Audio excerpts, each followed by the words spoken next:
Hey, is that Alex? I got rock and roll. It satisfies my soul. That's how it has to be. I won't get mad. Well, collectors. I got rock and roll. Just save me from the cold. And if that's all there is, it ain't so bad. You guys probably recognize already this place. I think Thomas is here. Or is he down the cellar or at the bar? Excuse me? Hey, is that Alex? Yay! You figure that door out, or you can come in, yeah. My dog Jack is barking a little bit, but he'll stop in a second. So I think a lot of collectors have dogs, so they understand. You see Alex there? Yeah, you're wagging your tail, so that's a good thing. You're not going to bite him, I hope. I hope so. You've come into my bar here. Oh yeah, that's a nice place. It's nice Yeah, and cozy here. It's very cozy, and everybody knows, I guess, if you watch my videos, you know that I do drink a thing or two. Oh yeah. And I try not to drink too much, but I do like that, and I know a lot of you guys don't drink, but that's okay too. We all have our own life to lead, and I smoke cigars too. You guys know that, so that's. Excuse me, I'm coughing from the cigars. See, there you go. But come on in, and how about we'll make a drink. Alex, would you like a beer or something, or you'll wait till after we're done, or what do you think? Oh, can I get the same you drink usually? Yes. Okay, all right. I'll make a couple then. Upper glass here, and we'll put some ice in it. It's always fun to make a video with Alex, and we have a really good relationship. We've known each other quite a few years now, I think. Oh yeah, like 10 years. Yeah, since it is 10 years, 2015. yeah. And Alex is very happy. He's got his green card now, and that's a wonderful thing. So now I don't have to worry about Trump coming to take him away. Oh, I see. So, all right, so you collectors know I love this Imperial. It's the cheapest booze you can buy.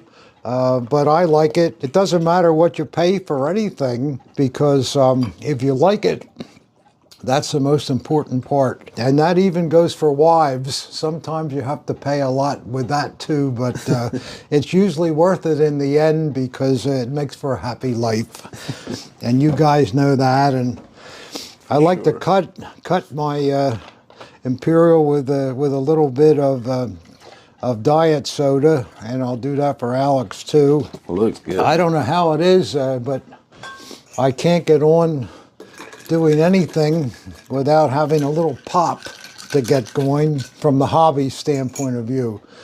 So there's one for you, Alex, and here's a little sip for me, and here's to you collectors. To you collectors, so Prost. Prost. I drank first before we prosted, but that's okay. I think it's totally okay. Let's try. I hope it's not too strong for you. Too strong? Well, collectors. Yeah, now I know how it works. Yeah, that's nice. Well, that's good. And my tradition, I always enjoy lighting up a cigar too. Do you think that's okay? Yeah, I think it's it's totally It'll be all right. People probably wouldn't recognize me unless I had smoke all over the place. So I kind of like that. And this one is a fancy one, yeah. the cigar? Yeah, it's not a Nobili. No, this is a Alberto Fuente. I like these. These are not real expensive, but they have a very nice flavor. For you guys that know cigars, it takes a long time to really try all kinds of different brands until you find out something that you like. And then you tend to stick with it, and that's what I do with Fuentes. I'll waste your time and light this up. I think that's good. With that, we have a lot of smoke coming out of a cigar, and we have a drink, Alex. Oh yeah, that's a move. And yeah, there we go. So I don't know what else I would need, but if you want to talk to me, I'm ready to talk. I have some questions for you, also from our subscribers, and everybody, probably like most of our subscribers, if not, correct me, watched video from Lemmy Kilmister's collection, because he had a super wide and super cool collection of German military, including Hetzer anti-tank self-propellered gun, how it calls. I heard you were there, correct? Yeah. Could you tell us, like, share your experience when you saw this collection? What was there? What was original? What not? Like, tell us about it, because we cannot reach it, so you did. Well, it was kind of an exciting time, to say the least, but just as a background, you viewers that may not know the name Lemmy Kilmister, he was the leader of a band called We are Motorhead. and they were, I keep calling them acid rock, but they weren't acid rock. They were, my son Robbie knows what you really call it. Play rock and roll. They were a great band. Auntie, I know you got to see me. That kind of music was not my thing because I'm old, and I really never knew much about Lemmy's music. And he used to send me manuscripts for the music that he wrote with the words and so forth, and I'd read it over and send it back. Say, that's very nice, Lemmy. And some of them I still have. I think I got to look in my files. I have original Lemmy Kilmister manuscripts, so they might be of interest to people today. Yeah. But Lemmy and I, we dealt together in the hobby for about 25 years. Most of it was through fax machines. He loved the fax machine. They don't use them anymore today because email has replaced it, but he'd scrawl something on a piece of paper and fax it to me, and I'd scrawl something back to him, and we'd wind up making a deal on something. He loved, as of course Alex knows, he loved to collect. And Lemmy, of course, he toured virtually all over the world, but he was very popular in Europe as well as in America. He used to draw huge crowds at Atlantic City in the casinos, that kind of thing. And he told me that many times when he went on a tour, there would be people there that knew he collected German daggers, and they would give him pieces. Oh, wow. I find that one thing when you're a famous person, you don't have to pay for much. People buy all your drinks, they buy your meals, and then they give you great things too. So Lemmy got his share of that. So our relationship was really fun for those 25 years. He never talked to me. He just emailed, or not email, I'm sorry, faxed his thoughts and all. So that's fine with me. So that's the way our relationship went. And then one day I got the news that Lemmy had died. Frontman of heavy rock band Motorhead, who's died of cancer at the age of 70. Lemmy was also a man after my own heart. He did like to drink alcohol, as well as do a little drugs, which I've never done. I don't know anything about drugs, but Lemmy apparently did. And I'm glad you didn't. yeah. And he, one of his favorite things was Jack Daniels. I think he used to drink a bottle of Jack Daniels every day. Oh, wow. So, and I don't know whether he could drink a bottle this big during the day, but he drank a bottle of Jack Daniels every day. And then one of his favorite things also was a wine called Mateus. This is a wine that in the late 60s and early 70s was extremely popular with young people. Whenever you took a girl out to dinner or something, you'd order a bottle of Mateus.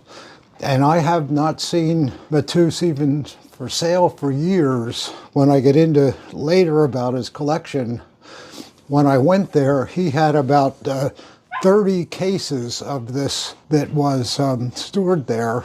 So he was also a wine collector. Wine collector too. And I have 2 bottles of Mateus that came directly from Lemmy. These came out of his. That's very interesting. And they're not going anywhere. They're staying here. And as I say, it was funny because I hadn't even heard of Mateus for 40 years, and there he was drinking what he liked as a young man, I guess, and he just kept on doing it. He was indeed a character. And then the day came where we all heard on the news and so forth that he had passed.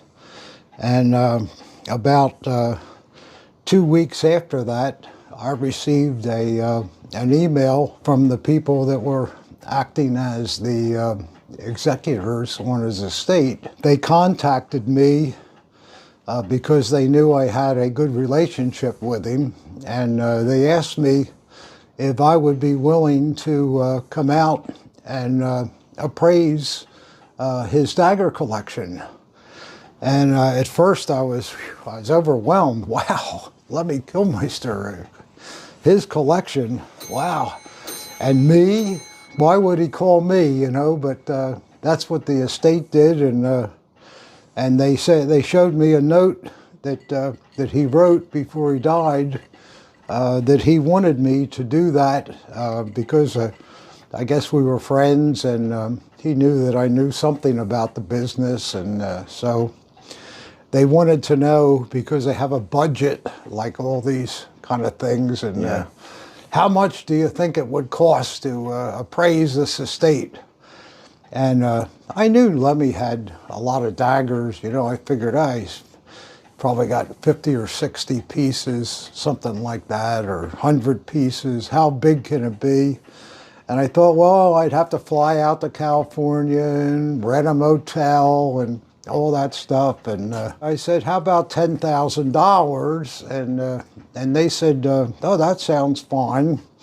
And so my son, Robbie, Ob, as you guys know him, Ob and I got on a plane, and we went out to Los Angeles, and Lemmy lived right in the section where all the famous singers and so forth were. He had a great condominium there, and we met the people that were running the estate, and they said, well, okay, come on in. And we had our notebooks and pencils, thinking, well, we'll knock this out and there'll be no problem. And all they did was open the door, and it was a large condominium, the entire condominium had nothing but daggers and other third-rate things. Every spot on every wall in the entire place. And I'm even talking about the kitchen and the bathroom. You could not go to the bathroom without looking at about 10 daggers that were above the toilet. I mean, it was, and I started looking around and I thought, oh my God, there's hundreds of pieces here. Oh, wow. How are we ever going to do this? And I figured 2 days, you know, this is going to be impossible. And I didn't know what to do. And it was really, it was kind of scary. And that night when we got there, we went to a club called the Rainbow Room, which is very famous in Los Angeles, and it was right up the street from Lemmy's condominium. And we went in there, and the place was filled with pictures on the wall, these huge pictures of Lemmy, because he used to go there all the time, and he knew everybody. And some people that were in there, they told me how Lemmy would come in, and it was the greatest thing. He'd buy everybody drinks and, you know, all that kind of stuff. And they just were crushed that he had passed away. And needless to say, he must have been one hell of a customer. Yeah. So I thought it was also kind of funny. Maybe I shouldn't mention it, but when Ob and I were there, sitting at the bar was a character named Ron Jeremy. And for you guys that may have seen a porno video or two, Ron Jeremy was very, very famous for that. And I went over there, oh, you're Ron Jeremy, yeah, and he wanted to shake my hand, and I was a little worried whether I wanted to shake his hand or not, but that was the kind of place it was, and we sat down in the table where Lemmy usually sat. I got on well with the maitre d' in there when we went in, and I told them that I was helping with the estate, so they were nice to us. And so they sat us at Lemmy's table, and then who comes in but Elvis Presley's wife, beautiful girl though. I guess she was probably in her 50s or something like that, but boy, she looked like she was 26, just beautiful. And Ob wanted to go over and have his picture taken with her, but she wouldn't take her picture with anybody, which I guess for good reason. You don't know what people are going to... But here we are, you know, all this kind of cool stuff's happening to us just because we went out there at this point, and you could sense that just this association with Lemmy all of a sudden really meant something, and we were really having a lot of fun. The next day then was our start to start appraising the amount of daggers, and at that point, Robbie, believe it or not, had the norovirus, or whatever they call the virus that you get from touching things, and he was sick as a dog, and he couldn't help me at all. And I thought, well, what am I going to do now? I got all this tremendous amount of work. So my friend that lived out that way, Serge Mache, I called him up and I said, "Hey, Serge, I got a job for you." And, and he says, "What do you mean?" I said, "Well, come over here and you'll see. Because we're in a lot of trouble. We only have a certain amount of time to do all this." And he said, okay. So he showed up. I said, bring a lot of tickets and tags and paper and pencils and all that stuff. So Serge and I met with the executor, and they said, well, what we want you to do, we want you to appraise the value of every single dagger. Then we want you to write down what it is on a ticket and what it's worth. Put the ticket on the dagger, and then we want everything put into boxes that are all labeled, as though there wasn't enough work to do. And I looked around. At that point, we finally realized the trouble we were in. There were about 700 daggers. 700 daggers. 700 daggers in this place. Absolutely unbelievable. So, and all we could do was just take them one at a time. I'd take it off the wall and tell Serge what it was. He'd write it down on the ticket, and Ob would, well, he wasn't there, but he was sick. Ob, before he got sick, would write things down as much as possible. Then we'd have to wrap it up, put it in a box, and it was just, we could see it was going to be an incredible job. So something that I thought was going to be 2 days was really about 8 or 9 days is what it took us to appraise the whole collection. It was the most overwhelming thing you could ever imagine. Just try to think in your mind. I know it's kind of impossible, but think of a large 3-bedroom condominium, you know, with dining room and, you know, the living room and all that stuff, and not 1 inch that didn't have daggers on it. So this was the situation that we were in, and you guys are probably saying, but yeah, but what a thrill it must have been to see all those in one place like that. Well, it was a tremendous thrill. But then I got to thinking, for $10,000, how can I be here for 8 or 10 days and my office to run? And I never figured it was going to be that kind of money, and it was just, it was really crazy. So we got done maybe 2 days worth of work, and I said to the lady that was running it, she was the co-executor, I said, I don't know what I'm going to do here. I mean, I want to do everything for Lemmy that I can and so forth, but I just can't. I had figured I'd be here for 2 days, and this is going to be at least over a week's work. And she said, well, I appreciate that, Mr. Wittmann, but we have our budget, and the 10,000 was the figure you quoted. And I thought, oh boy. I got the thrill of my lifetime, but I'm going to lose my ass. You know, that was the feeling. And she saw the furlong look on my face, and she said, I remember her eyebrows went up. She but wait a minute, could we give you some daggers? Uh-oh. And I said, you have just broken the code. That will work. And I said, Serge, what do you think about that? And there was nothing but a smile on his face. So at that point, we thought, we're still going to have the thrill of going through all this stuff and doing this work, and it's going to work out if we can get a couple of trade items, you know. So that is how we went on that basis. But it was just unbelievable, the amount of work. And what did you get out of there? I'm not going to say. Did you get just like one item or some of them? I didn't want to be greedy. I took 2 items for myself, which I still have, which I'm not going to say what they are. And Serge, he was a little greedier. I think he took 3 items.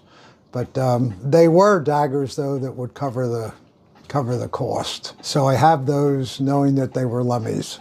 Are you done? No, we're just starting. You're interrupting my drinking. I know. Oh my, to the brim. That's so you don't interrupt again for a while. There you go, hon. I hope you enjoy that. Thank you. Nothing but the best. Oh, thank you. And what do you think, if Lemmy could say something, would he approve you to take a couple of daggers for doing all this work? I think, Alex, although I only knew Lemmy from faxes, I think that he would have. I learned over the years that I don't want to say that Lemmy was not a wealthy man, because he was.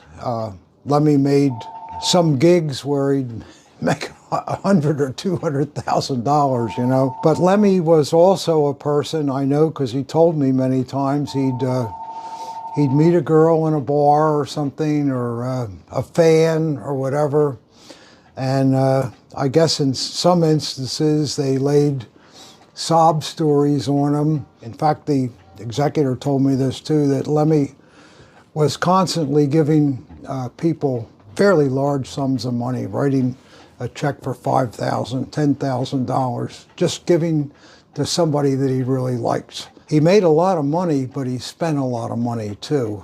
And on his dagger collection, he was fairly limited on the amount of money that he would spend. I don't think I ever sold him anything for more than, say, $10,000. That would have been about the most.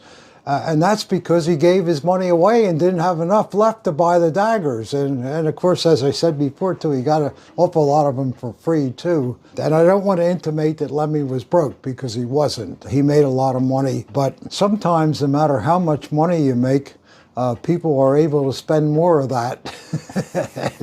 and I don't think he was somebody that had a budget he was figuring out every month, you know. He would just ask his agent, do I have any money? Yeah. Okay, give him $10,000. You know, that's the kind of thing that he did. He was a lovely, lovely man who had a good time doing it too. I don't want to say that he didn't want to help people, because he really, really did.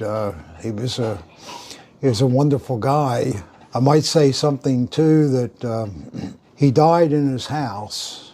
He did have a form of cancer, but he died on his sofa. In fact, it was the same sofa where Serge and I did the appraisal of all these daggers. The lady that was the executor, she was a true friend of his too. She told me that when he died, they dressed him as he liked to be dressed, so that he would look the way he would want to look when the funeral director came. You know, it's a kind of a nice, and she told me all the different clothes she put on him, and all this, and she's kind of crying.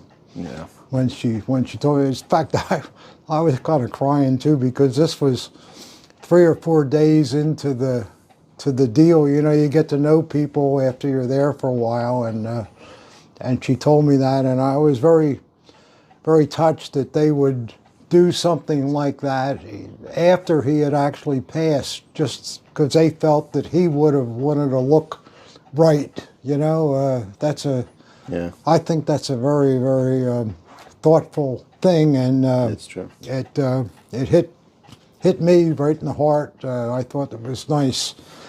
So, what else would you like to know about Lemmy?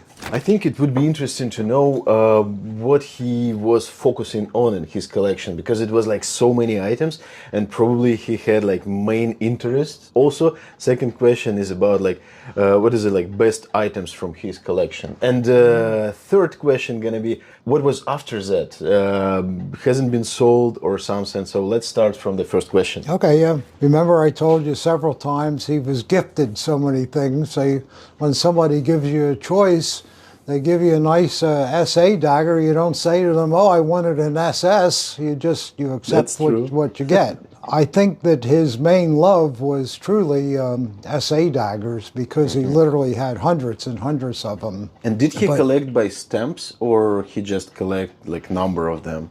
That's it. I would say that it was everything in the SA line. He had many early SA daggers, and a couple of the most beautiful and valuable probably were, for you collectors that know the real early initial production Eichhorn pieces, they did make some special daggers that had a panel on the blade that said Alles für Deutschland on the front panel, and on the back panel there was usually a dedication to the individual that it was given to. And these daggers are very, very valuable, and he did have two of them. Government officials and diplomats, things like that, he must have had, 8 or 10 of them. They wow. just were kind of here and there. He had probably 12 or 15 chained SS daggers. Oh, nice. And they were just kind of strewn all over the place. But he also had many RZM SA daggers, and he was also, maybe I shouldn't say this, but he was one of Tom Johnson's biggest customers to buy parts. So by that I mean if he got an SA and let's say the lower ball was smashed or something, he had a little room in his condo that was all filled with all these little tools, these little screwdrivers and little tiny wrenches and wire and all these things. And he loved to make those repairs. And he wasn't the best mechanic in the world, because I could usually tell when he fixed something, but it wasn't something that was not reversible. I mean, they were all good daggers, and he just didn't like a dented ball, or maybe the top of the crossguard, the carrying ring would have been missing or something. So he would have replaced the whole upper end, and you can kind of see that because there'd be a difference in the age tone of the fittings and all. I mean, there's just a few daggers. There may have been, I don't know, 3 or 4 dozen that were repaired, but compared to the hundreds of them that were there, it was very few. But I think what it did, just imagine this guy, this huge rock star. He's writing his own music. He's traveling all over the world. This, I think, gave him something to settle down in life, and everybody's got to have something that they like that nobody else maybe knows about, That's true. Of course, I wasn't there when he was alive, but that was the feeling that I got when I was there. And I remember, too, in that little room, there was one of those rubber stamps, that you push and put your name and address on it. There was one of them in there, and I have to confess, I took that. I still have it. Oh, that's cool. I shouldn't have done that without permission, so now everybody will know. But it was just a rubber. It was nothing, but I just thought this is kind of a nice thing, and it was probably the same rubber stamp that was on the many envelopes that he sent me with checks and so forth. So regarding the daggers again, there was, there were Tinos, officers as well as enlisted men's. Did he have a lot of Tinos? Because it's kind of impressive. No, maybe 3 or 4, and then 5 or 6 of the Hewers, maybe. A couple of land customs, I remember. He had a sea customs dagger. I didn't think much of it when I looked at it, but I was busy trying to record what it was and looking at all the rest of them I had to still do, so I didn't have a lot of time to study it. But I always say there's virtually no such thing as a collection that doesn't have a few reproductions. Depending on how big the collection is. Especially if somebody just give you items every, so Lemmy was no expert on daggers. He just loved them. He also had a lot of insignia, and it looked to me, most of that insignia, it looked like he all bought from Reddick, the reproduction people. Oh. And I think he just wanted it there because it really looked good. Mm-hmm. He also had an SS Gruppenführer general's outfit on a mannequin that looked like it was really a nice piece. I, not being an expert per se on uniforms, I don't know, but it really looked good there.